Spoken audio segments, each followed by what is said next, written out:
बैठो माता जी भूत जी। आप लोग सुनिए भक्ति गा रही की रंजना देहाती जोगी के चैनल पे आप सभी का स्वागत है। भक्ति गा रही अपना घोड़वा भैया ये सके सजावई हो, अपना घोड़वा भैया ये सके सजावई। अरे चला भैया चाली ससुरारी, सीताराम से भजो। अरे चला भैया चाली ससुरारी, सीताराम से भजो।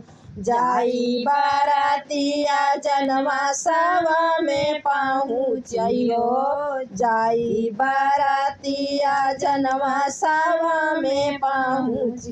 अरे जहाँ होई जाई बारातिया जनक पूरा पहुँची हो, जाई बारातिया जनक पूरा पहुँची। अरे जहाँ सरवा करता यारी, सीताराम से भजो यारे। जहाँ सरवा करता यारी, सीताराम से भजो यारे।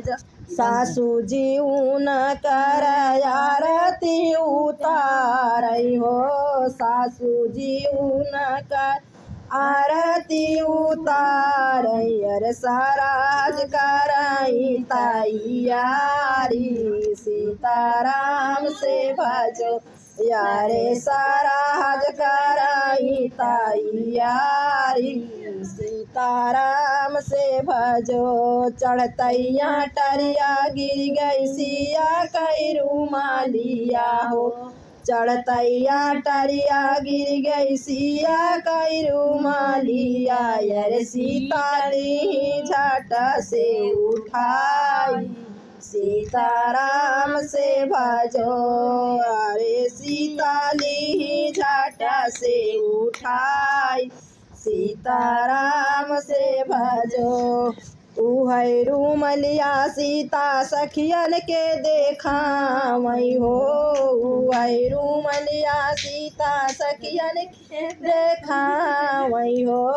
इतनी जा सुंदर सीताराम कई रूमलिया हो, इतनी जा सुंदर सीताराम कई रूमलिया। यार कितना सुंदर होई है भगवान, सीताराम से भजो यारे। कितना सुंदर होई है भगवान, सीताराम से भजो। है रूमलिया सीता सखियन के देखावई हो, है रूमलिया सीता सखियन के देखावई हो, उहै रूमलिया सीता सखियन के देखावई हो, उहै रूमलिया सीता सखियन के देखावई हो। इतनी जा सुंदर सीताराम कई रूमलिया हो, इतनी जा सुंदर सीताराम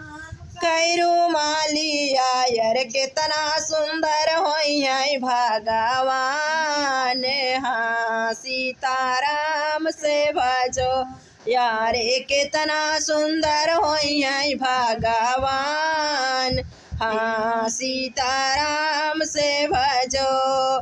कवन कवन तप किहु तू सीता हो, कवन कवन तप किहु तू सीता। यारे बारा पायु सीम से भजो यारे, बारा पायु तू श्री भगवान, हाँ सीताराम से भजो। नीता ही उठी हम सूरज मनाए हो, नीता ही उठी हम सूरज मनाए हो। अरे चुनी चुनी फूला वाली आए, हाँ सीताराम से भजो यारे। चुनी चुनी फूला वाले आए, हाँ सीताराम से भजो। उहाई फुलवा शिव भोले का चढ़ाए हो, उहाई बेली फुलवा शिव भोले का चढ़ाए, अरे 12 पाए श्री भगवान। हाँ सीताराम से भजो, अरे 12 पाए श्री भगवान। हाँ सीताराम से भजो। भक्ति गाली गीत आप लोगों को कैसा लगा कमेंट बॉक्स में जरूर बताइएगा। रंजना देहाती लोकगीत के चैनल पे आप लोगों का स्वागत है। थोड़ा हमारे जुकाम हुआ है इसलिए हम गाना नहीं गा पा रहे हैं। अपने वीडियो का विराम लेते हैं। जय माता दी। जो ना है